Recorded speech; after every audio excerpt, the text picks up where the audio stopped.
Hello. Today I want to talk about something that completely changes the way we understand people, behavior, and healing. That is the trauma-informed lens.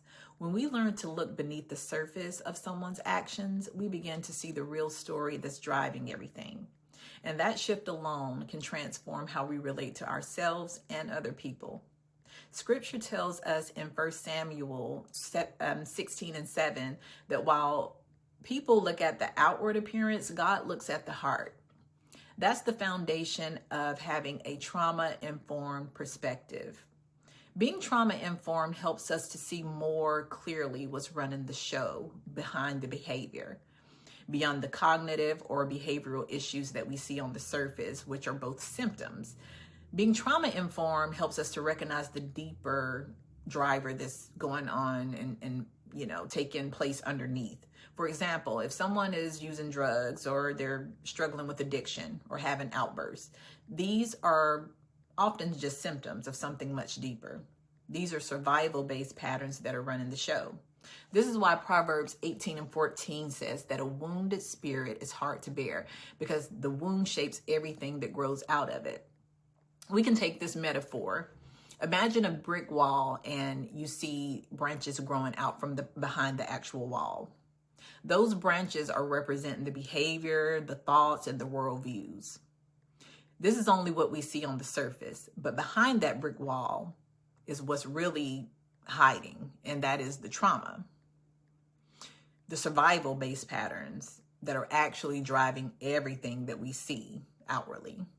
And these patterns grow branches we label as things such as dysfunctional and things of that sort. Scripture uses this same imagery in Hebrews 12:15, warning us about the root that produces the visible fruit. What we see is never the whole story. Often we shame people for these behaviors. We stigmatize them. We even judge them. But that only compounds the trauma. Yet Jesus modeled something totally different. Isaiah 42:3 says that a bruised reed he will not break. He moves gently with the wounded. What we don't see is the root system behind the wall, the real driver of the behavior. And when we remove that wall, we begin to see what's actually going on. This is important to take heed to because as a culture, when we misjudge, we shame and stigmatize these behaviors, the trauma deepens in those individuals who are already suffering. Instead, what they need is help. They need compassion. They need understanding. And this is why Galatians 6:2 calls us to bear one another's burdens and not add to them. So to be trauma-informed means that we have cleared those bricks, we've removed the wall, and we can finally see what's really driving the behavior. We begin to understand so that many things we call abnormal or dysfunctional are actually survival responses. These are responses that people learned and adapted to because of the pain. Even Jesus recognized this when he said, "Father, forgive them, for they know not what they do." He acknowledged that the behavior often comes from pain. It comes from being blind, not knowing, or out of survival.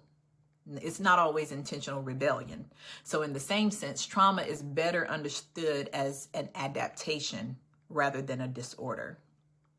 In the next video, we'll go a little bit deeper into this idea of trauma as an adaptation, what it really means, how the nervous system creates these patterns, and why understanding this changes everything about how we approach healing.